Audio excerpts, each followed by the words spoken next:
Hello నమస్తే, నేను journalist YNR. KVP Ramachandra Rao Telugu రాష్ట్రాల్లో ఈ పేరు తెలియని వారుండరు. వైఎస్ రాజశేఖర రెడ్డి ముఖ్యమంత్రిగా ఉన్న సమయంలో ఈయనే ముఖ్యమంత్రిగా వ్యవహరించారంటూ ఆయనపైన ఆరోపణలు చేసేవాళ్ళు ఉన్నారు. వైఎస్ రాజశేఖర రెడ్డి గారి మొత్తం పొలిటికల్ కెరీర్లో ఆయన వెన్నంటి నడిచిన వ్యక్తిగా కేవీపీ రామచంద్రరావుని గుర్తుపెట్టుకునే వాళ్ళు ఉన్నారు. ఆయన వైఎస్ రాజశేఖర రెడ్డి మరణం తర్వాత రాజకీయాల్లో కొంత ఇన్యాక్టివ్గా ఉంటూ వస్తున్నారు. కాంగ్రెస్ పార్టీలోనే కంటిన్యూ అవుతూ వస్తున్నారు. కాంగ్రెస్ పార్టీకి సంబంధించిన ఆంధ్రప్రదేశ్ నాయకుడిగా ఉన్నారు. ఆంధ్రప్రదేశ్లో వైఎస్ షర్మిలారెడ్డి కాంగ్రెస్ పార్టీ అధ్యక్షురాలుగా బాధ్యతలు తీసుకున్న తర్వాత కేవీపీ రామచంద్రరావు యాక్టివ్ అయ్యారు. కేవీపీ రామచంద్రరావు రాజకీయపరమైన విమర్శలు చేయడం చాలా తక్కువగా చూస్తుంటాం. ఆయన ఎవరిపైనైనా రాజకీయపరమైన విమర్శలు చేయడం నాకు తెలిసి ఎవరికి పెద్దగా గుర్తుండదు.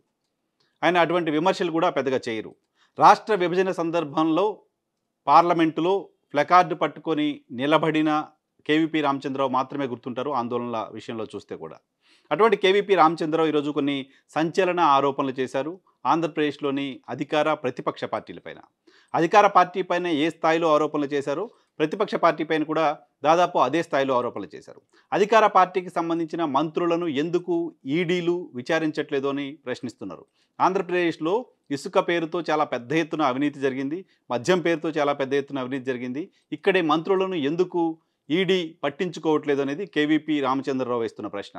భారతీయ జనతా పార్టీ ప్రభుత్వానికి, భారతీయ జనతా పార్టీకి జగన్మోహన్ రెడ్డి దగ్గరవాడు కావడం వల్లనే, భారతీయ జనతా పార్టీకి పూర్తిగా లొంగిపోవడం వల్లే ఆయన వైపు భారతీయ జనతా పార్టీ కేంద్ర ఏజెన్సీలు చూడట్లేదు అనేది కేవీపీ రామచంద్రరావు చెప్తున్నమాట. అంతేకాదు షర్మిలారెడ్డి పైన, ఈవెన్ విజయమ్మ గారి పైన సోషల్ మీడియాలో ట్రోల్స్ జరుగుతుంటే, దాడులు జరుగుతుంటే, సోషల్ మీడియా వేదికగా వాళ్ళని కించపరిచే పోస్టులు పెడుతుంటే ఎందుకు ఆంధ్రప్రదేశ్ సీఎం ముఖ్యమంత్రిగా ఉన్న జగన్మోహన్ రెడ్డి స్పందించట్లేదనే ప్రశ్న కూడా కేవీపీ రామచంద్రరావు రైజ్ చేస్తున్నారు. ఇదే ప్రశ్నని గత కొంతకాలంగా వైఎస్ షర్మిల కూడా రైజ్ చేస్తూ వస్తున్నారు. అంతేకాదు ఆంధ్రప్రదేశ్ మాజీ ముఖ్యమంత్రి చంద్రబాబు నాయుడు గారికి సంబంధించిన వ్యవహార శైలిపైన కూడా ఆయన ఆరోపణలు చేశారు.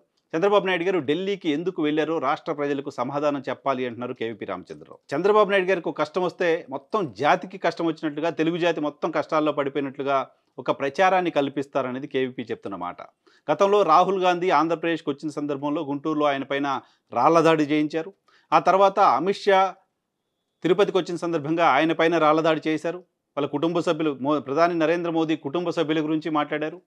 సో ఆ సమయంలో దాడులు చేసి, ఆ సమయంలో ప్రత్యేక హోదా మరొకటో మాట్లాడిన చంద్రబాబు నాయుడు గారు ఇప్పుడు ఎందుకు సైలెంట్గా ఉన్నారో ప్రజలకు సమాధానం చెప్పాలి అని కేవీపీ రామచంద్రరావు ప్రశ్నిస్తున్నారు.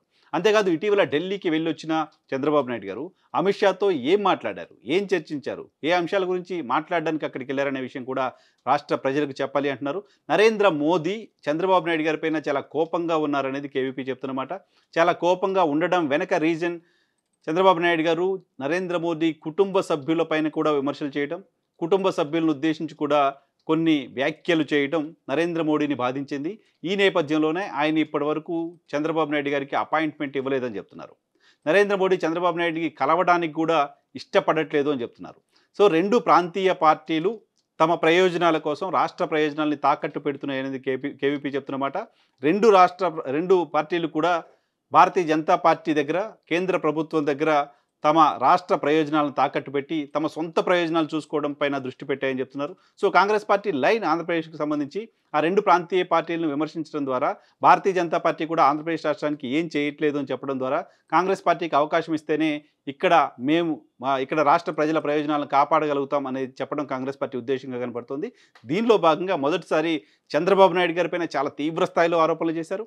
ఈవెన్ జగన్మోహన్ రెడ్డి గారి పైన కూడా ఈ స్థాయిలో కేవీపీ రామచంద్రరావు అటాక్ చేయడం అనేది దాదాపు మొదటిసారినే చెప్పొచ్చు.